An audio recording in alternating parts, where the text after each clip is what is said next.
ಒಬ್ಬ ನಟನ ಹಠ, ಒಬ್ಬ ನಟನ ದುರಹಂಕಾರ ಇವತ್ತು 19ಕ್ಕೂ ಹೆಚ್ಚು ಮಂದಿಗೆ ಕಾನೂನಾತ್ಮಕ ಸಂಕಷ್ಟ ಉರುಳಾಗಿ ಸುತ್ತಕೊಳ್ಳೋ ಹಾಗೆ ಮಾಡ್ತಾ ಇದೆ.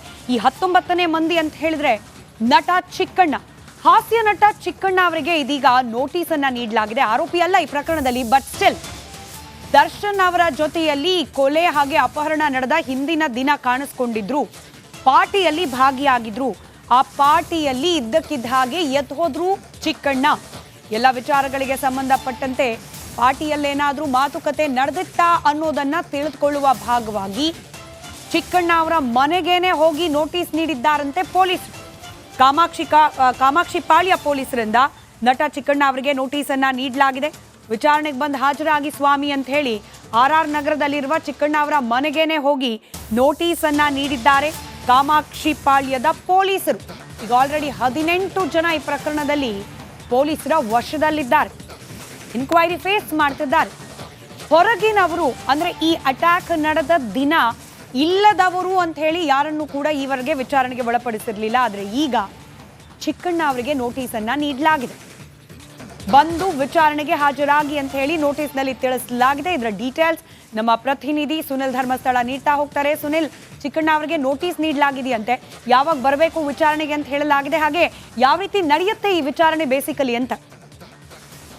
ಎಸ್ ಸ್ಮಿತಾ, ಎಲ್ರಿಗೂ ಕೂಡ ಒಂದು ಸಹಜ ಕುತೂಹಲ ಇದ್ದೇ ಇರುತ್ತೆ ಚಿಕ್ಕಣ್ಣ ಅವ್ರದ್ದು ಈ ಒಂದು ಕೇಸ್ನಲ್ಲಿ ಏನ್ ಪಾತ್ರ ಅನ್ನುವಂಥದ್ದು.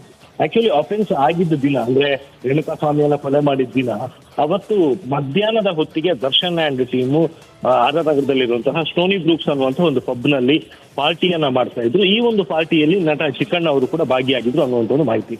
ಅದಾದ ನಂತರ ಚಿಕ್ಕಣ್ಣ ಅವರು ತನ್ನ ಪಾಡಿಗೆ ತಾನು ಪಾರ್ಟಿಯನ್ನ ಮುಗಿಸ್ಬಿಟ್ಟು ಅವರು ಸೀದಾ ನಡಿ ಈಗ ಶುರು ಮಾಡೋಣ.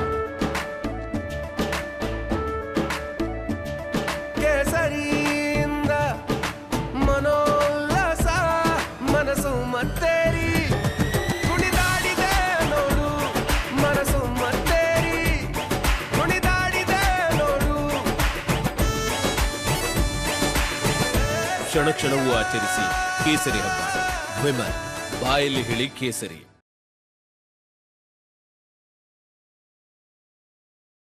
ಅವ್ರಿಗೇನೋ ಕೆಲಸ ಇತ್ತು, ಅವ್ರು ಹೋಗಿದ್ರು. ಅದಾದ ಬಳಿಕ ಪವನ್ ಬಂದು ದರ್ಶನ್ ಬಳಿ ಈ ರೀತಿ ರೇಣುಕಾ ಸ್ವಾಮಿ ಅವ್ರನ್ನ ಕರ್ಕೊಂಡ್ ಬಂದಿದೀವಿ, ಆತನನ್ನ ಶೆಡ್ ನಲ್ಲಿ ಕೂಡಿ ಹಾಕಿದೀವಿ ಅನ್ನೋ ಒಂದು ವಿಚಾರವನ್ನು ಹೇಳಲಾಗಿತ್ತು. ಆ ಸಂದರ್ಭದಲ್ಲಿ ದರ್ಶನ್ ಅಂಡ್ ಟೀಮ್ ಅಲ್ಲಿಂದ ಶೆಡ್ ಕಡೆಗೆ ಹೋಗಿದ್ರು ಅನ್ನುವಂಥ ಮಾಹಿತಿ ಇರುವಂತದ್ದು. ಆದ್ರೆ ಮತ್ತೊಂದು ಕಡೆಯಲ್ಲಿ ಒಂದು ಅನುಮಾನ ಇರುವಂತದ್ದು ಅಂದ್ರೆ ಪವನ್ ಏನಾದ್ರೂ ಬಂದು ದರ್ಶನ್ ಬಳಿ ರೇಣುಕಾ ಸ್ವಾಮಿಯನ್ನ ಕರ್ಕೊಂಡ್ ಬಂದಿದೀವಿ ಅನ್ನುವಂಥವನ್ನ ಹೇಳಿದ ನಂತರ ಚಿಕ್ಕಣ್ಣ ಅವರೇನಾದ್ರೂ ಅಲ್ಲಿಂದ ಹೊರಟ್ರ ಅನ್ನುವಂಥ ಅನುಮಾನ ಕೂಡ ಇದೆ. ಜೊತೆಗೆ ಸ್ಟೋನಿ ಬ್ರೂಕ್ಸ್ ಪಬ್ ನಲ್ಲಿ ಈ ರೇಣುಕಾ ಸ್ವಾಮಿ ವಿಚಾರಕ್ಕೆ ಕುರಿತಂತೆ ಏನಾದ್ರೂ ಚರ್ಚೆಗಳು ಆಗಿತ್ತಾ ಅನ್ನುವಂಥದ್ದು ಈಗಿರುವಂತ ಅನುಮಾನ. ಸೊ ಇದೆಲ್ಲದಕ್ಕೂ ಕೂಡ ಚಿಕ್ಕಣ್ಣ ಅವರಿಗೆ ಮಾಹಿತಿ ಗೊತ್ತಿರ್ಬೋದು ಅನ್ನೋ ಕಾರಣಕ್ಕೋಸ್ಕರ RR ನಗರದಲ್ಲಿರುವಂತಹ ಅವರ ಮನೆಗೆ ಹೋಗಿ ತನಿಖಾ ಅಧಿಕಾರಿಗಳು ಈಗ ನೋಟಿಸ್ ನ ಕೊಟ್ಟಿದ್ದಾರೆ. ಅವರು ನೀಡುವಂತಹ ಹೇಳಿಕೆಗಳು ಕೂಡ ಈ ಒಂದು ಪ್ರಕರಣಕ್ಕೆ ಸಂಬಂಧಪಟ್ಟಂತೆ ಇಂಪಾರ್ಟೆಂಟ್ ಆಗುತ್ತೆ. ಒಂದು ವೇಳೆ ಸ್ಟೋನಿ ಗ್ರೂಪ್ಸ್ ನಲ್ಲಿ ಅವರೆಲ್ಲರೂ ಕೂಡ ಈ ವಿಚಾರಕ್ಕೆ ಸಂಬಂಧಪಟ್ಟಂತೆ ಚರ್ಚೆಯನ್ನ ನಡೆಸಿದ್ರು ಅನ್ನುವಂತ ಏನಾದ್ರು ಹೇಳಿಕೆ ಚಿಕ್ಕಣ್ಣ ಕಡೆಯಿಂದ ಬಂದ್ರೆ ನಾಳೆ ಅವ್ರನ್ನೂ ಕೂಡ ಈ ಒಂದು ಪ್ರಕರಣದಲ್ಲಿ ವಿಟ್ನೆಸ್ ಮಾಡಿಕೊಳ್ಳುವಂತ ಒಂದು ಸಾಧ್ಯತೆ ಇದೆ. ಸೊ ಇದೇ ಕಾರಣಕ್ಕೋಸ್ಕರ ಈಗ ಚಿಕ್ಕಣ್ಣ ಅವರಿಗೆ ನೋಟಿಸ್ ನೀಡಲಾಗಿದೆ ಅನ್ನೋ ಮಾಹಿತಿ ಇರುವಂತದ್ದು. ಬಹುಶಃ ಅವರು ಮುಂದಿನ ದಿನಗಳಲ್ಲಿ ಇವತ್ತು ಅಥವಾ ನಾಳೆ ತಮ್ಮ ವಕೀಲರ ಜೊತೆಗೆ ಚರ್ಚೆಯನ್ನ ನಡೆಸಿ ತನಿಖಾಧಿಕಾರಿಗಳ ಮುಂದೆ ಹಾಜರಾಗಿ ಈ ಪ್ರಕರಣಕ್ಕೆ ಸಂಬಂಧಪಟ್ಟಂತೆ ತಮ್ಮ ಒಂದು ನಿಲುವೇನಿದೆ ಅಥವಾ ತಮ್ಮ ಒಂದು ಮಾಹಿತಿ ಏನಿದೆ ಅದನ್ನ ಹೇಳಿಕೆ ರೂಪದಲ್ಲಿ ನೀಡಲಿದ್ದಾರೆ. ಸ್ಮಿತಾ, ಸಂಪರ್ಕದಲ್ಲಿರಿ ಸುನಿಲ್, ಮತ್ತಷ್ಟು ಅಪ್ಡೇಟ್ಸ್ ಇದೆ.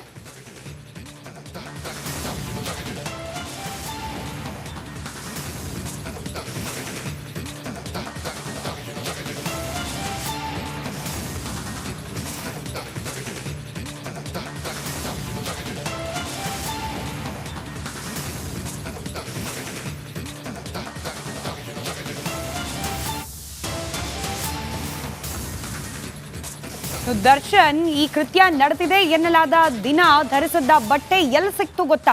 ಕೃತ್ಯ ನಡೆದ ದಿನ ಧರಿಸಿದ್ದ ಬಟ್ಟೆಗಳು ಇದೀಗ ಪತ್ತೆಯಾಗಿದೆ. ಪತ್ನಿ ವಿಜಯಲಕ್ಷ್ಮಿ ಫ್ಲಾಟ್ನಲ್ಲಿ ದರ್ಶನ್ ಅವರ ಬಟ್ಟೆಗಳು ಪತ್ತೆ. ಕೃತ್ಯ ನಡೆದ ಬಳಿಕ ಮನೆಯಲ್ಲಿ ಬಟ್ಟೆಯನ್ನ ಬದಲಾಯಿಸಿದ್ದಾರೆ ದರ್ಶನ್. ವಿಜಯಲಕ್ಷ್ಮಿ ಅವರ ಮನೆಯಲ್ಲಿ ಬಟ್ಟೆ ಇಟ್ಟಿದ್ರಂತೆ ಕಾಸ್ಟ್ಯೂಮ್ ಡಿಸೈನರ್. ದರ್ಶನ್ ವಿಚಾರಣೆ ವೇಳೆ ಬಟ್ಟೆ ಮನೆಯಲ್ಲಿ ಇದೆ ಅಂತ ಹೇಳಿ ಮಾಹಿತಿಯನ್ನ ಹಂಚಿಕೊಂಡಿದ್ದಾರೆ. ವಿಜಯಲಕ್ಷ್ಮಿ ಅವರ ಮನೆಗೆ ಹೋಗಿ ಆ ಬಟ್ಟೆಯನ್ನ ಜಪ್ತಿ ಮಾಡಿದ್ದಾರೆ ಪೊಲೀಸರು. ಅಂದ್ರೆ ಈ ಬಟ್ಟೆಗಳು ಕೂಡ ಪ್ರಮುಖ ಸಾಕ್ಷ್ಯಾಧಾರಗಳಾಗಿ ವರ್ತಿಸುತ್ತೆ.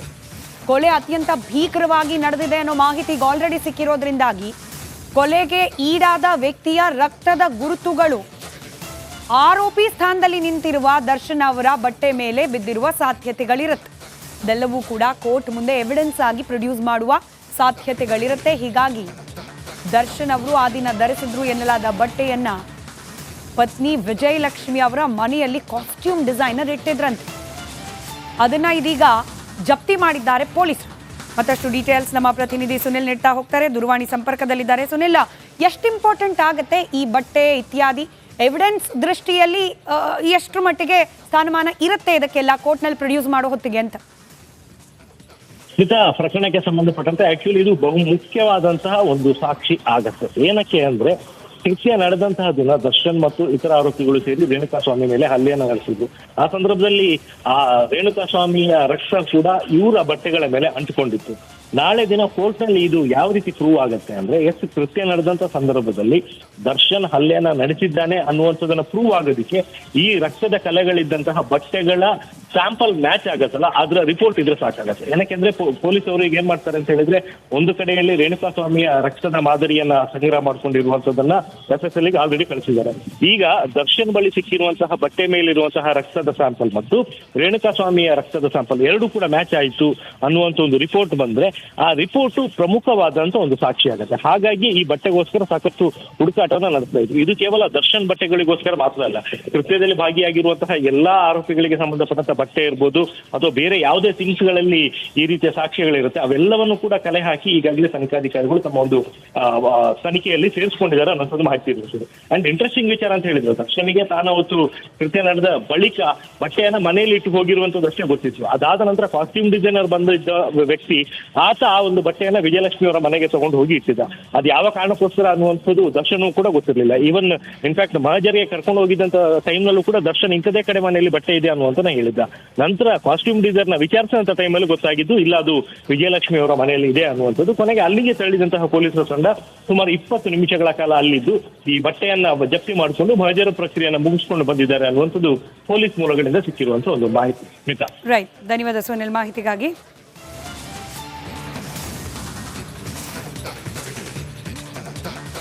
ದರ್ಶನ್ ಆಪ್ತ ಈ ಪ್ರಕರಣದ ಮತ್ತೊಬ್ಬ ಆರೋಪಿ ಪ್ರದೋಷ್ ಸಮ್ಮುಖದಲ್ಲಿ ಪೊಲೀಸರು ಸ್ಥಳ ಮಹಜರು ನಡೆಸ್ತಾ ಇದ್ದಾರೆ. ಮೊಬೈಲ್ ಅನ್ನ ಬಿಸಾಡಿದಂತಹ ಸ್ಥಳದಲ್ಲಿ ಮಹಜರು ನಡೆಸ್ತಾ ಇದ್ದಾರೆ. ಆ ಮೊಬೈಲ್ ಸಿಗತ್ತಾ ಅಂತ ಹುಡುಕಾಟ ನಡೆದಿದೆ. ಮೊಬೈಲ್ ರೇಣುಕಾಸ್ವಾಮಿಯ ಮೊಬೈಲ್ ಅದು ಸಿಗತ್ತಾ ಅಂತ, ರೇಣುಕಾಸ್ವಾಮಿಯ ಮೊಬೈಲನ್ನು ಮೋರಿಗೆ ಬಿಸಾಡಿದ್ದಾರೆ ಅನ್ನುವಂಥದ್ದು. ಸೊ ಹಾಗಾಗಿ ಆ ಮೊಬೈಲ್ಗೋಸ್ಕರ ಹುಡುಕಾಟ ನಡೆದಿದೆ. ಇನ್ನೊಂದು ಮೊಬೈಲ್ ಆರೋಪಿಯದ್ದು ಎನ್ನಲಾಗಿದೆ. ಆ ಆರೋಪಿಯ ಮೊಬೈಲ್ಗೋಸ್ಕರ ಕೂಡ ಹುಡುಕಾಟ ನಡೆದಿದೆ. ಮೃತದೇಹ ಎಸೆದಂತಹ ಸುಮ್ಮನಹಳ್ಳಿ ಹತ್ರ ಮೋರಿಯಲ್ಲಿ ಹುಡುಕಾಟ ನಡೆಸಿದ್ದಾರೆ. ಮೊಬೈಲ್ ಬಿಸಾಡಿದ ಜಾಗದಲ್ಲೂ ಕೂಡ ಇಂಚಿಂಚು ಪರಿಶೀಲನೆ ನಡೆಸ್ತಾ ಇದ್ದಾರೆ. ಮೊಬೈಲ್ ಏನಾದರೂ ಸಿಗತ್ತಾ ಅಂತ ಹುಡುಕಾಟ ನಡೆದಿದೆ. ಮೊಬೈಲ್ ಸಿಕ್ಕಿದ್ರೆ ಅದರಲ್ಲಿ ಸಾಕಷ್ಟು ದಾಖಲೆಗಳು ಸಿಗೋವಂಥ ಚಾನ್ಸಸ್ ಇದೆ. ಅದರಿಂದ ಡಾಟಾ ರಿಟ್ರೈವ್ ಮಾಡ್ಕೊಬೋದಾ, ಅದರಲ್ಲಿ ಏನಾದರೂ ಕುರುಹುಗಳು ಸಿಗುತ್ತಾ? ಮೋರಿಯಲ್ಲಿ ಮೊಬೈಲ್ಗಾಗಿ ಹುಡುಕಾಡ್ತಾ ಇರ್ತಕ್ಕಂಥ ದೃಶ್ಯಗಳನ್ನ ನೀವು ನೋಡ್ತಾ ಇದ್ದೀರಾ. ಪ್ರದೋಷ್ ಆರೋಪಿ, ಆತನನ್ನು ಕರ್ಕೊಂಡೋಗಿ ಆತನ ಜೊತೆ